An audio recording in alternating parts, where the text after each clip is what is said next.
Now we will study the variables, which are one of the most important objects, of course, since this is the one that you use for modeling, and this is also the one that you interact with inside the constraints.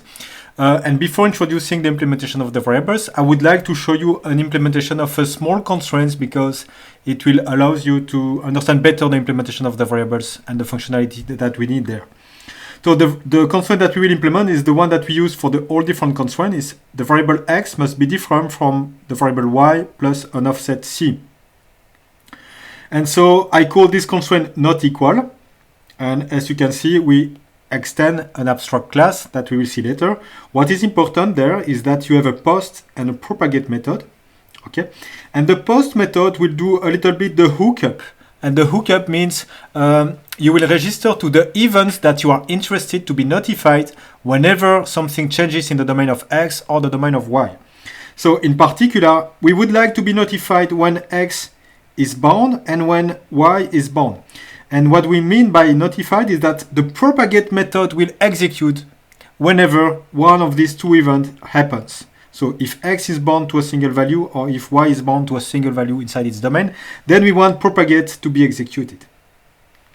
And you see that the way it's implemented is we do the variable propagate on bind, and then we give this, and this is of course the object itself, so the constraint, which is an abstract constraint itself in argument. Okay, and the way it will happen is that the variable will store all the constraints that are interested to be notified when something changes inside the variable. Okay, so we move to the variable interface, and again, as you can see, it's an interface, so we have many ways to implement this interface, and we will split the functionalities and the method in three different families. First, you have the queries. What is the state of the domain of this variable? What is the minimum, the maximum, the size? Does it contain this value v or not? Then we have the update method, which consists in removing a value, assigning a value, and this is typically the method that we will use inside the implementation of a constraint, because the constraint is in charge of pruning, which means removing some values from the domains of the variable. So this is the method that we will use when we implement the constraint. And then we have here the hookup methods. The hookup methods means I would like this constraint C to be notified when something changes inside the domain of the variable. Okay, so that's for the functionalities. And you can hook up the constraint at different levels of granularity. There is when the domain changes, when it becomes bind, this is this one, or when a bound of the domain change, if the minimum or the maximum of the domain change. And this different level of granularity will allow us to be notified really when it's necessary to optimize a little bit the efficiency of some of the propagators. So the representation is quite straightforward of the variable. You need, of course, the solver, you need the domain, and then you have the three lists of constraints that correspond to the different level of granularity that the propagator might be interested in to be notified when something changes. Okay, and we will call that the events granularity. And so remember the three types of event that we have is the value is lost, something has changed in the domain, the bound, the maximum or the minimum has changed, and it becomes bound to a single value.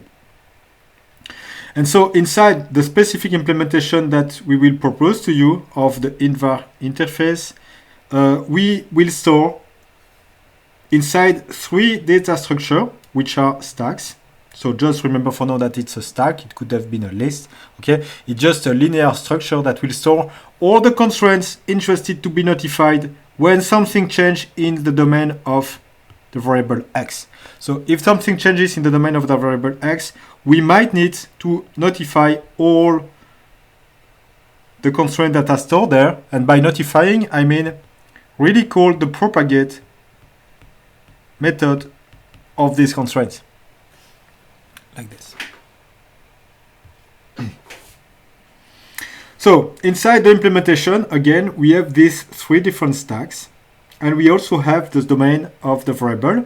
And by default, the constructor asks for a minimum and a maximum. And it's a really a range. We consider that all the values between the minimum and the maximum will be part of the domain. And this is also the way we initialize the sparse set domain internally inside the variable. Okay. So for the accessor method, it's quite easy. We just delegate everything to the domain itself. Okay, you ask the minimum, I return to you the minimum of the domain. You ask the maximum, I return the maximum size, and so on. So everything is delegated to the domain itself. It becomes a little bit more interesting when we study the hookup methods. So if you ask propagate on domain change, we will simply push this constraint inside the corresponding list. So there is the on domain list, which are all the constraints interested to be notified when something changes in the domain of the variables. We push this constraint that you want to hook up on top of the stack. And we do similarly for the bind and the propagate on bound changes. We simply add them to the list. Okay. If you remember one of the previous videos, we have seen that there was a listener mechanism for the domains. This is the moment where we will use it. This is inside the domain, the variable implementation. Okay. When something changes inside the domain of the variables, and by domain I mean the real domain that is used by the variable, when something changes, okay, we want to be notified. We want to be notified because we need to do something. If one of the variable, the domain changes, we need to schedule all the constraints that we're interested to be notified. We need to schedule them inside the fixed point algorithm. And this is where it happens. Okay, so we have a domain listener that whenever the domain of the variable changes will be notified. And what it will do as a consequence is that it will take all the constraints interested by these changes and schedule them inside the fixed point algorithm, so inside the propagation queue of the fixed point algorithm. So we will iterate over all the stack of constraints and really schedule the constraint inside the fixed point algorithm that is executed.